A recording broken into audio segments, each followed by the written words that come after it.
But let's start with our schedule. So today we're going to be doing a fireside chat with Robin. Robin is one of the managing directors at emap, which is part of the Metropolis Group. I'll, of course, hand over the mic to you, Robin, in just a bit to introduce yourself as well. But today we are really just going to focus on one specific thing, which is ROI in events, and especially ROI when it comes to implementing AI. I think we all are familiar with AI, with the kind of wave that has come in from the last 3 years since that fateful launch of of ChatGPT. But we're going to really dig deeper into what causes ROI, how emap actually looks at events, and how emap looks at AI when it comes to AI strategy within events as well. But before I pass it on to you, I'm going to give a quick introduction from myself, and then Robin, if you could do the same. And I'm going to just set the scene with some problems that I have seen across more than 50 event companies that I've interacted with. And then I have some questions that we can have a quick chat about. So, quick intro from my side. I am leading this project, this organization called Bridged. We are the leading AI agent providers for media and event companies. We have deployed agents in now more than 2,000 odd events. So we really understand what are the different use cases, different ROI that is in AI when it comes to events. Over to you, Robin, for a quick intro before I set some ground of for the webinar. Thanks, Maanas. As you said, I'm one of the managing directors at emap. I'm responsible for multiple different sectors. For the purposes of this call, I've been leading all of the AI innovation across the business that's customer facing. We've also been doing quite a few internal things where I'm leading most on editorial and content creation using AI chatbots. I've been speaking at many, many different events about the use of AI and learning a lot. That's how Maanas and myself bumped into each other. And roughly 60% or maybe even higher now of our revenue comes from events, of which sponsorship is still a very important part. But it's interesting to note that our attendee revenues are now higher than our sponsorship revenues. So we are very focused on both, and we're working with Maanas on some very interesting pilots about both event attendees and the use of AI and event sponsors and the use of AI. Awesome. So let me just set a couple of ground rules on how the participants can interact as well. So you'll see in your bottom right, there are some tools from the 9 dots, and one of the tools is a Q&A. There'll be some polls that will be coming up as we have a chat, and there'll be some ways to interact by giving your opinions on those polls. But if you have a question that might arise from the chat that we are having, or something that you in general want to ask Robin or myself about ROI in events and AI, please feel free to post that question. We'll try to address as many questions as we can. We already have 3 questions that were submitted before the webinar. We will try to, as I said, address as many questions as we can. Now, setting context, because for me, I'm a very data-driven, framework-driven person. I like to always tell my team, if you're not having a discussion or if you're having a discussion without data, it's more in the air. So it's not really useful unless data is involved. That's my philosophy. So before starting, I just want to show 3 key indicators or gaps that we've seen in events. And this is based on about insights from more than 2,000 experiments with events that we've done. Number 1 data point that I want to show is towards the right, that we've seen customer acquisition cost. And when I say customer, it could be attendees or sponsors, have risen 60% in the last 6 years. This is a testament to, all the digital marketing platforms that have come in, attention span reducing, and so on and so forth. But that is a clear challenge that we will double click on. Sponsor expectation, something we'll definitely double click on. Sponsors are demanding more on results than just visibility. And the data point that is relevant and impacting event organizers like Robin is around 40% of clients repurchase within 12 months, which might be higher for emap given their focus. This is what we've seen over the 2,000 experiments that we've done in events. And the last, and definitely not the least, is There is a lot of engagement before, during, and after the event, but we've seen at an average about 80+% of that audience interaction value is being lost within the funnels. Having said that, having set the data-based context, I'm just going to jump into the fireside chat. So my first question to you, Robin, is what has been your experiences on the changes that you've seen since COVID, since that big spike of events becoming online, especially over the last 2 years? What are the different changes that you've seen? If you can double click. Well, let's talk about sponsors first. So back to your points, Maanas, I think there's been a huge shift in how much sponsors scrutinise an event. So there are far more events than there used to be. There was an enormous COVID bounce back. I think we're in saturated market. So I think sponsors are now much more selective. I don't think they now go to multiple events. They would prefer to get heavily invested in a smaller number of events rather than spread themselves as wide as they can.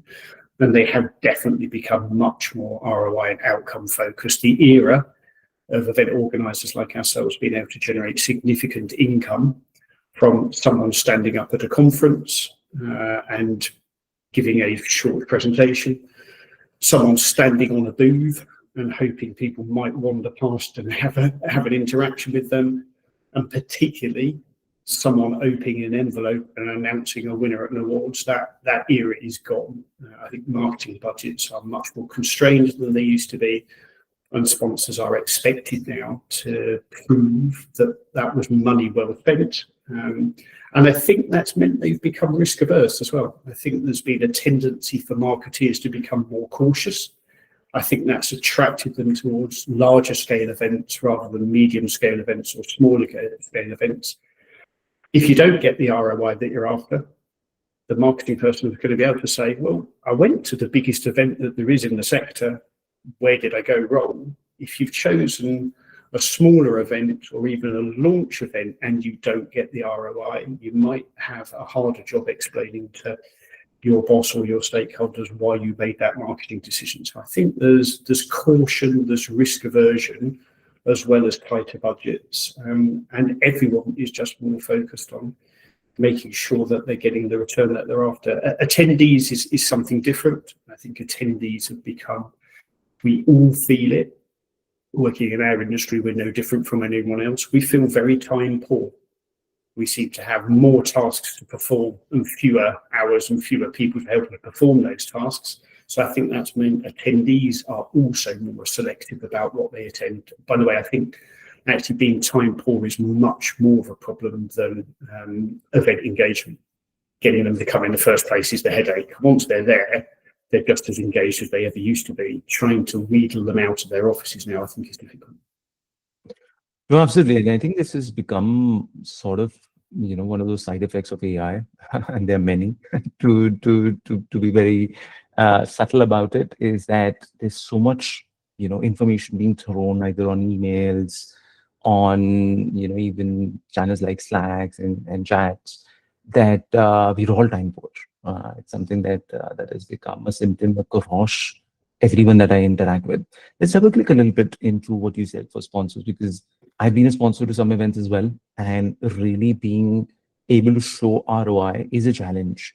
So tell me a little bit of some examples of a hard sponsor conversation, and how did that sort of open up on what do you want to do as an initiative, since you said you lead a lot of AI initiative?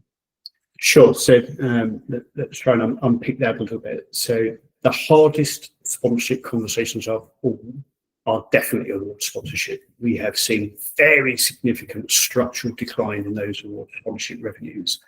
And that's quite painful, because those are your highest profit, highest margin event revenues is simple sponsorship of awards. If you pivot much more to awards attendance being where you're generating your revenue, obviously picking up table costs as part of that. But more generally, I think we've given it a really simple term as to how we've tackled it. And then I'll come back to where does the AI piece sit into this, because I think the AI piece is actually slightly different. We've given it a really simple term. We've moved from an era of sponsors talking at the audience to sponsors wanting to talk with the audience. I think we spent decades as event organisers almost protecting the audience from the sponsors and trying to minimise the interactions. I begin to question why we ever thought that was necessary. If you have sophisticated sponsors, they should be fully embedded into it. People want conversations now. They don't want to stand up there and impart information, because I think this is one of the, we can have a very philosophical debate here, but one of the things I'm most worried about in terms of the disruption that AI might cause is how easy it will become to get information. I'm talking in a few weeks' time at the Flashes and Flames event about, is AI the golden era for events? I think that's oversimplistic to assume it will be. Because in essence, when, particularly in B2B space, when we are very time poor, if technology allows us to find what we think is the right information more quickly and easily and faster and better than we used to, that may actually make us less willing to go to events, because we think we can find information we used to get from events, we now think we can get it from AI.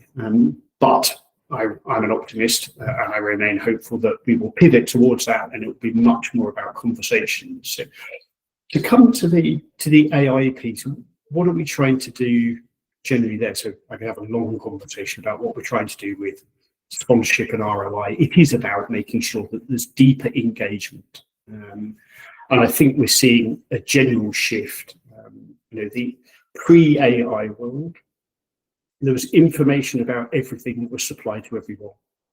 I think we're about to move into an era where there's very specific topics to very specific people. And I think if events follow that model, it will come out the other side of this very well. And I think that's really where we're trying to go with our AI pilots. If I start at the highest level, then you might want to prompt me to give further information about that, Maanas, that our overall AI strategy has been really to think about how can we use it to improve the customer experience. I think the first phase of AI emerging, a lot of leaders, and I would include that in myself, got very excited about what's the efficiency, what's the productivity. I'm not convinced the answer to the challenges our sector's been facing for years lies in further cost reduction, further headcount reduction, finding this mythical productivity, this mythical efficiency that we've all been searching for years. It's going to be coming from providing a better product, a better experience for our customers, where we become the thing they want to engage with most. And the technology platforms are the things they want to engage with least. I'd like ChatGPT to become the fallback option if you haven't been able to find the information from me.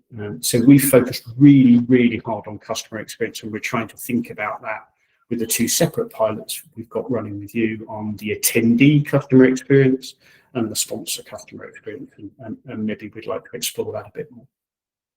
Yeah, no, absolutely. I definitely want to talk about the concierge agent that you've been using on some of your brands. But I want to take a couple of steps back. You mentioned how events could sort of replace the information delivery, or AI could replace events as the information delivery that events provide, right? I've been reading a lot about it. Recently, I read about what Mark Cuban recently said, not recently, maybe almost a year ago, said that he sees events as the sunrise industry, where AI is going to make a lot of digital interaction so meaningless, or so impersonal, that events he sees as a 20% CAGR sort of an industry that will keep increasing. And I'm seeing that a lot.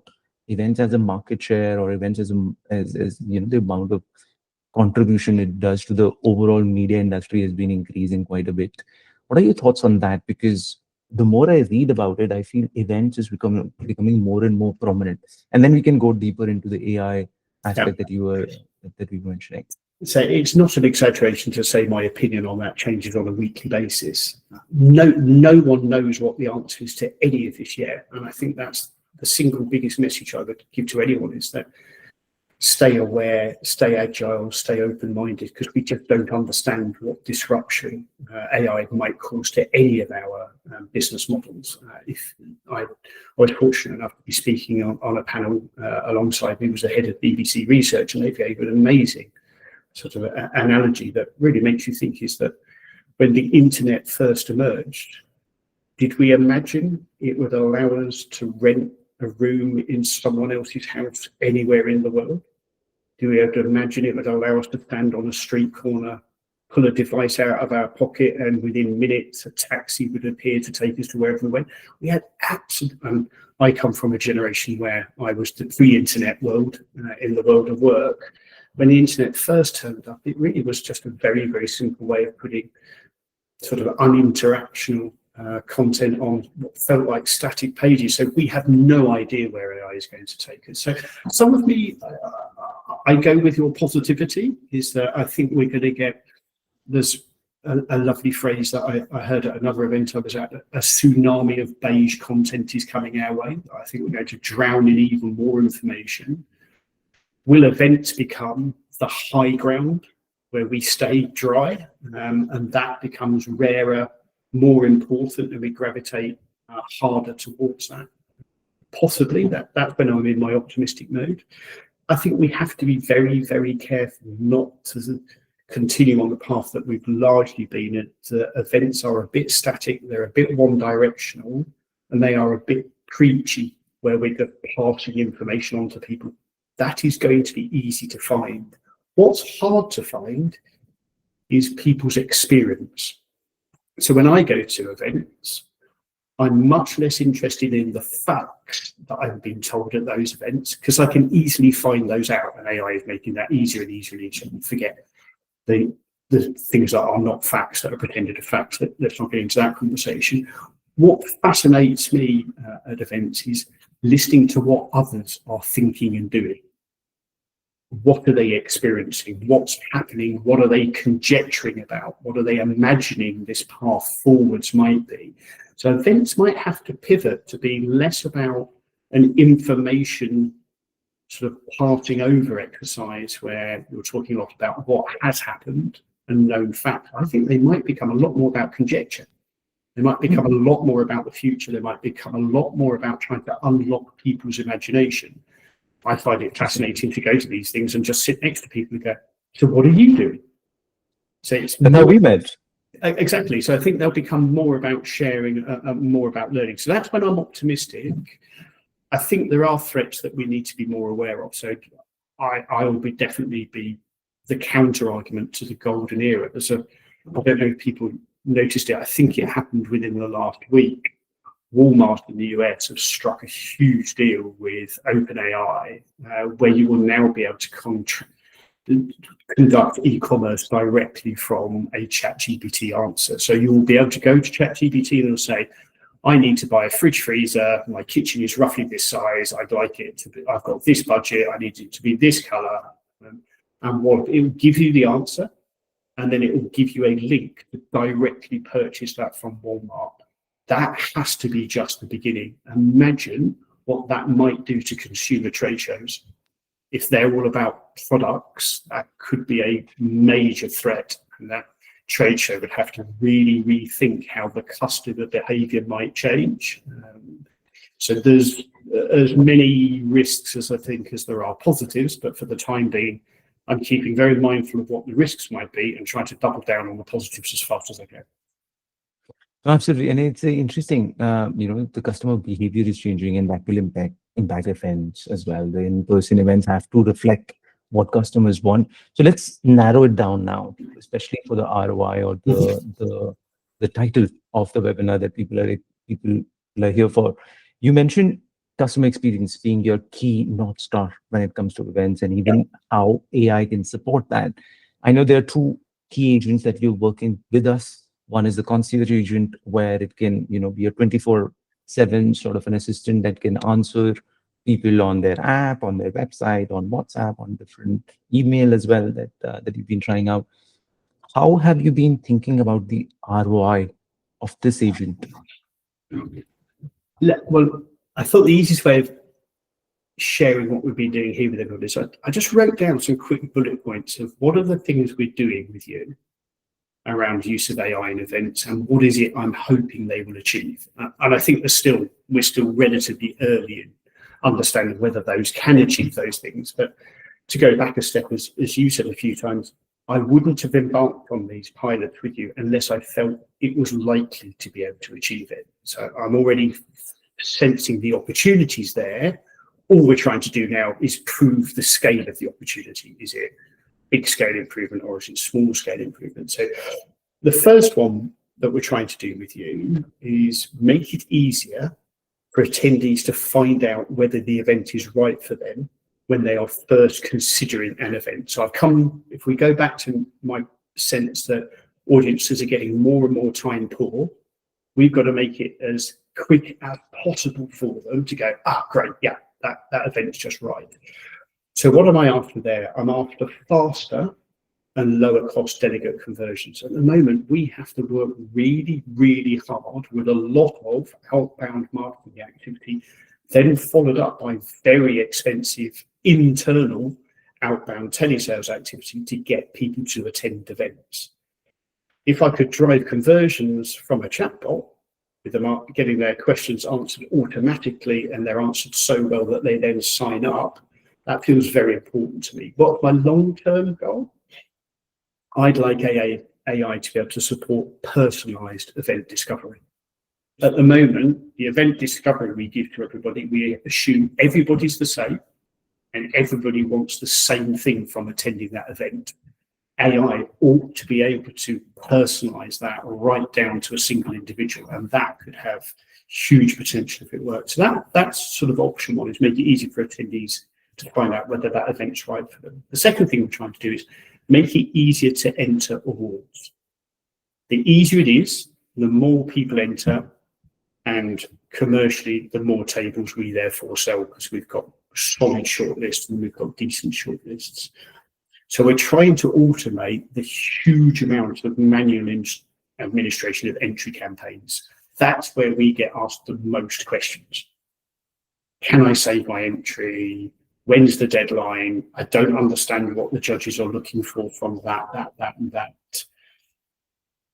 This comes back to one of my sort of guiding principles of AI, is that no time should be spent on a task where AI can do it better, quicker, and to the same high quality and standard.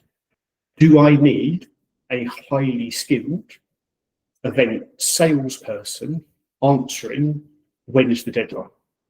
I think I'm going to miss the deadline. Is it going to be extended? That's such a waste of the full potential that event salesperson's got. I'd rather that event salesperson was talking to more organizations, encouraging them to enter and then guiding them through that process instead of answering a huge volume of very low skill questions. So I think that's probably second point, make it easier to enter awards. Third one is make it easier for customers to attend events. So they've discovered the event, they've entered the event, now they're getting close to coming to the event. Can I use AI to make it easy for them to attend? So they should be able to get instant answers to their questions. When does it start? How do I get there? Where's my ticket? For me, better customer service is more satisfied customers and happier customers return. Then let's come to sponsorship. So that's our kind of attendee chatbot pilot that we've been doing with you. And then we have just started the sponsorship one with you. I'm torn on which one I'm most interested in.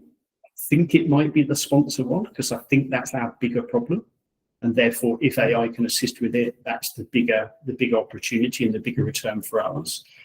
So this for me is about trying to make it easier for our sales team to identify sponsors by checking which sponsors look like they've got intent. So if I go back to what we've always done, we've assumed we start with huge volume of potential sponsors that we're completely blind on.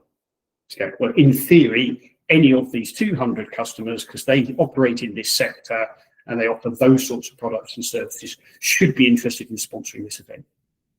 And then we do nothing more sophisticated than send some marketing out. If they click on a link, we assume that makes them a warm lead. What I don't know is whether they're a warm lead, a cold lead, or a hot lead. And then when they come to the site, so I've got analytics that tells me about interest. I don't think that's the same thing as an intent. Before someone's landed on the site, when they've landed on the website, I then go blind again. I've got no idea what they're doing there. And that's the bit I'm really interested in. And I'm sure you'll ask me a few more questions about the stuff that we're doing there. So anything that we can do to shorten the sales cycle by providing better qualified warmer leads is going to give us a great ROI. And I'd like to have more of my sales team spent converting interest rather than generating interest. So at the moment, so much of their time is at the start of the funnel. I'd rather all of their time was at the end of the funnel. So can we use AI to provide much better qualified leads that convert better, so sales time is spent at the end of the sales cycle, not at the start of the sales cycle? Those are the big, that's really the basis of the big sponsorship play that we're doing with you. And then we're still to talk with you about the module that I'm also very interested in, is how to use AI to provide leads for sponsors, where instead of us using AI to identify sponsor leads for us, we use AI to identify leads for sponsors from the attendees by understanding what the attendee intent was during the event that they've attended, and then matching that to sponsors that are looking for individuals that are exhibiting particular characteristics. That's a lot. Interesting. No, there's a lot of use cases, but let me try to sort of, for the audience as well, look at exact ROI phrases that you mentioned. So you mentioned about reducing sales cycle. That is one ROI that can be measured. You talked about reducing the customer acquisition cost, because you talked about stages of discovery, consideration, and once they're on the event, how can I make sure that the acquisition cost, whether it's on sponsors or attendees or VIPs, however, event companies sort of segregate their audiences, how can we reduce that?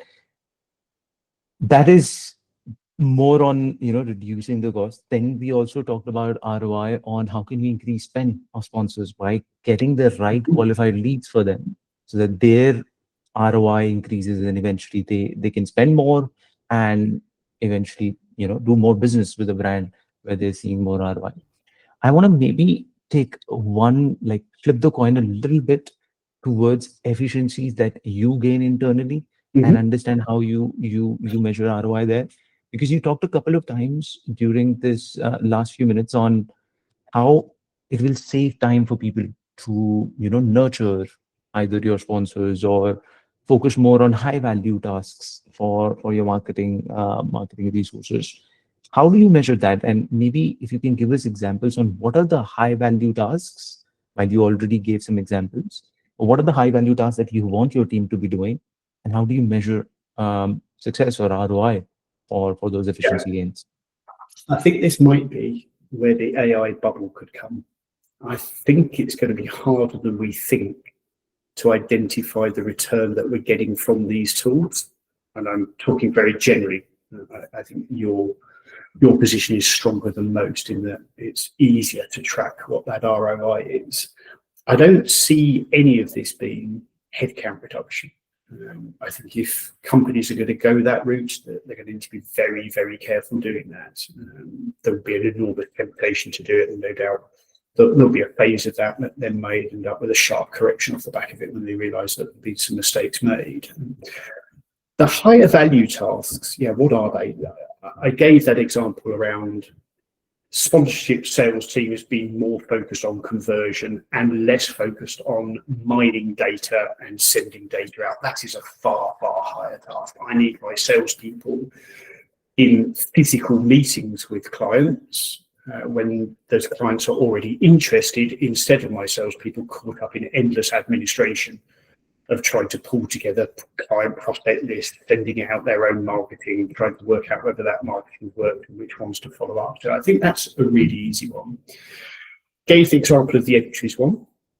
I don't want my events telesales team spending all of their time answering the same question personally by email again and again and again and again. I want them talking to new organisations and more organisations to get them interested in entering in the first place. The operations one, I think, is really interesting. I'm a bit unknown on this one, and I've been thinking about it a bit more. I think the play may actually not necessarily be in more of the higher value tasks. So I will answer that directly because I've got a sense of what they could be. I think it might be more about retention. It is very, very difficult to find good quality events ops staff. It is even harder to hang on to them. Have I got more chance of hanging on to them if I make their job more interesting, because I've removed the repetitive, boring administration element of their job as much as possible, and I've given them the precious gift of time? Then we need to work out what we want them doing with that time, but actually giving some time back where events ops people feel less frazzled, which they often feel on a fairly permanent basis, could suddenly mean it's a more interesting career to come into, and it's one you're more tempted to stick with. That could have a very high ROI. If at its least it reduces churn. Churn is very expensive for businesses. So, and I don't think there's been much talk about how AI could make jobs more enjoyable. There's a big talk about how it could damage jobs and remove jobs. What about if it makes jobs more interesting, more engaging, more enjoyable, and people stick in them longer, and it reduces churn? Churn being this horrible hidden cost that really affects businesses' profitability. So I think that's very interesting. In terms of the higher value tasks, and that comes back to some of your earlier questions about sponsor ROI and how do you encourage attendees to attend events. It's about creating experiences. I think people are now looking for some memorable moment. You only need one in an event. The whole thing doesn't need to be amazing. There needs to be something that they remember. So next year, when you're trying to encourage them, comes to, oh, it was that one. Oh yeah, that thing was great. So if I can pivot my events ops teams to thinking more about how do we create these memorable experiences, and I don't necessarily mean that has to be something fun, funky, social. It could be an amazing speaker with some amazing content, or you just felt the whole production was seamless from start to beginning. That was memorable because you were treated as a customer was better than you were treated elsewhere. So maybe that's where it is that we're able to release event ops from administration and to think more about the quality of the event experience instead of absorbing so much time answering hundreds, if not thousands, of questions in a while. That's very interesting. And I think all of this ties back to what you started with, right? That your focus is customer experience, whether that helps you reduce customer acquisition cost, whether it helps you deliver better sponsor ROI. And something that I'm definitely going to take away, that is going to be my memorable moment from this webinar, is how it can actually help you reduce churn with your own people. And I mean, for me, that is the most expensive thing when a good resource decides to leave just because they are having a bad experience managing the event. So I think that is a huge, huge positive that can be extracted from an ROI that the audience here definitely would take away. I know we have only 2 minutes from the webinar point of view before we go to questions. So I have one last question for you, which is more of a summation of what you've learned so far. I'm going to phrase it into one thing that you would advise the audience here, which is event-based, to stop doing when it comes to AI, and one advice of one thing that they should start doing. And I'm also going to take a stab at this question after you. Stop doing, yeah, that's an interesting one. Stop assuming the technology is the answer to the problem. I'm worried that there is an awful lot of hype out there from technology vendors promising the answers to fundamentally complex and structural issues through simple use of technology. It won't do that. So the one thing, what's the other thing I would, it's not a stop or do, it's another piece of advice that I think has been an enormous learning for us on every AI project we've done. this is absolutely not plug in and play technology. We're in a completely different era now. We are all used to CMSs or events websites that are largely module driven. Plug it on, plug it in, follow the steps that you're supposed to follow, switch it on, and it should work well if you run the project properly. This stuff is completely different.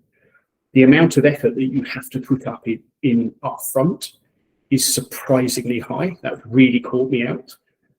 So if you want things you should stop doing, don't embark on AI pilots out of simple curiosity, because you won't be committed enough to put the time and effort in that's needed to make the pilot successful.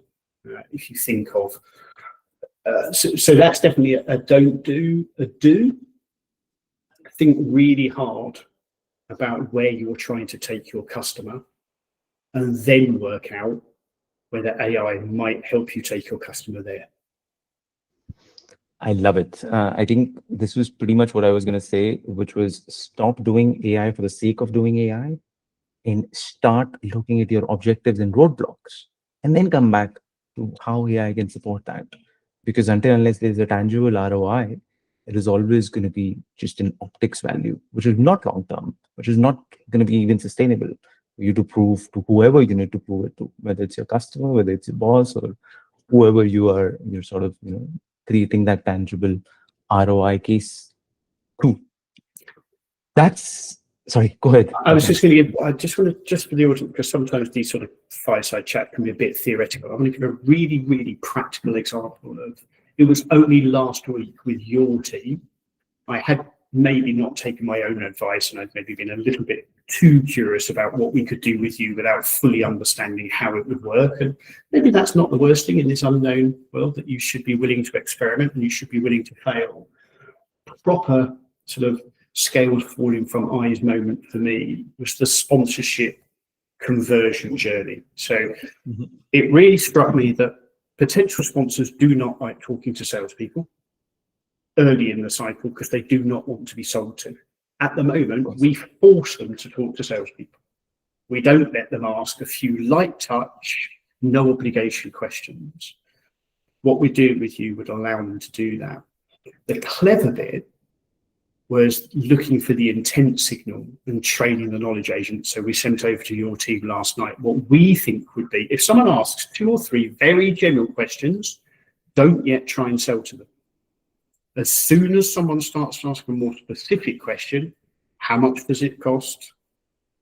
Is there a speaking slot included in sponsorship? That's the moment at which you try and trigger the call to action through the chatbot, where all of a sudden it will then say, would you like to receive a personalized proposal? If so, register your email address. So this idea of letting customers go further than they used to be able to go before they feel they're going to get sold to, and then only selling to them at the right moment because the AI has identified when it looks like their intent is beginning to grow, that's very clever. And for me, could really, really help sales teams. And I spend a lot of time, I guess, putting pressure onto my sales teams. Why haven't you done this? Why haven't you done that? Why haven't you done that? But I am very sympathetic. They've got a hard job. So if we can do anything to help them, then that's a good thing. So I just wanted to give something, a really practical example of how AI can be used to move people up the funnel in a very intelligent way that we haven't been capable of doing before this technology emerged. Very interesting. And I think one of the things that you said is, although AI is not a silver bullet, that shouldn't kill your curiosity. Because unless you're curious, you will not really understand the deeper struggles of people who you work with. And it's definitely quite interesting, really being able to understand the intent and take them above or take them, really be able to qualify them better. Let's go to question and answer. We have 5 questions that were either submitted or asked during the call. I'm going to start with a simple one, which is, Adrian has asked, from your experience, what is the best sort of experience that looks for both sponsor and attendees, and how do you make sure that neither side feels secondary during an event? Yeah, I think I probably answered this one earlier when I said there was this old model where we tried to keep sponsors and attendees apart because somehow we felt that introducing too much of sponsor content to attendees was going to diminish the attendee experience. That's a pretty old-fashioned but very deeply ingrained way of us all thinking. Sponsors have changed completely. Sponsors don't do hard sales pitches anymore. They haven't done that for years. Sponsors are just as expert in their sector as the attendees. Everyone just wants to talk to an expert. So as long as you put an expert sponsor into your event experience, what they have to say to the attendee is just as powerful as what another attendee would have to say to the attendee. So I think we just need to get rid of these dividing lines. And that's, for me, where we've moved away from this. The old model was talk at. We didn't really want the sponsors having too much interaction with the attendees for fear that the attendees wouldn't like it. So we just let them talk at them. Now, immerse them in there fully and get them to talk with. And we've had no problems with that model at all. That's largely because sponsors understand the game as well. They know how they need to behave to get the best attendee experience for them. And that means they understand they have to add value to the attendees. So keeping them really immersed. So we now do all sorts of sort of interactive sessions through an event where the sponsors are sitting there participating in small discussion groups on a similar level to an attendee. They are not, we're very transparent that they're a sponsor, but they don't get to do a little sales pitch. For them, it's just like a focus group on steroids. I completely agree. And I have to say that I still have attended some events where the sponsors feel completely different from the attendees. Let me pose you one more question, which actually has come twice, or similar questions that have come twice, which is, which part of the event cycle proves to be the trickiest to deliver ROI with AI? And I guess when they've asked for different event cycles, they mean from discovery to evaluation to attending, and then post-event as a whole cycle. I'm going to answer in a very odd way, which doesn't directly answer the question. The biggest problem is right at the beginning. We're still not as good as I would like us to be, and by that I mean our sales teams, of identifying what the customer's outcomes are, let alone how the customer is then going to measure those outcomes to know whether the event was a success or not. So oddly, I think the hardest part of delivering ROI is right at the beginning. If you get that right, and we really understand what ROI is that the sponsor is trying to achieve, how they're going to measure it, and who they might need to internally sell that back to, who they've got to go and demonstrate that ROI to, and how do they need to demonstrate. If we get that bit right, as long as our sales teams have been sensible and checked with all the other functions that we can deliver that expectation, the rest of it will largely look after itself. I think everyone always thinks the ROI is hardest at the end. It's not. If you've agreed the ROI in the beginning and you're confident you can deliver that, you won't have a problem at the end. You end up with a problem at the end when there's a lack of clarity of what the customer wanted and then how they're going to measure it, and we weren't even sure what we were supposed to deliver. It is slightly difficult because, to be fair to sales teams, sometimes when you start probing your potential sponsors about exactly what they want and how they're going to go measure it, they go a little bit quieter than you would expect them to. It makes a lot of sense. And I think the ROI piece itself ties back to what you said, right? The North Star should be, and then everything else follows. As long as you concentrate on the right customer experience. When I say customer, I include both attendees and sponsors, and you use AI to enhance it or make it more efficient. That's when the ROI will trickle into for sponsors, for attendees, and that memorable moment that we mentioned. We're going to do one more question because we have one more minute before we conclude the session. That's from Adrian Muller, which was, from your point of view, what arguments do you see driving sponsors' retention year on year? I don't know whether he means arguments against, where people don't want to renew, or arguments that actually lead to higher retention. It's so hard to answer because every sponsor has a different objective. We definitely see a trend of people are dipping in and out of market. So I don't think you can assume a sponsor, even if they have success, will necessarily renew, because they may decide that was success. Fine, we're now better known in that sector.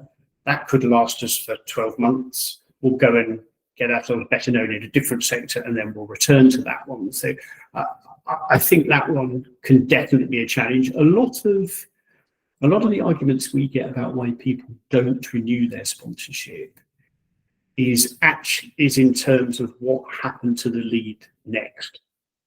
And sometimes I think that's a bit unfair.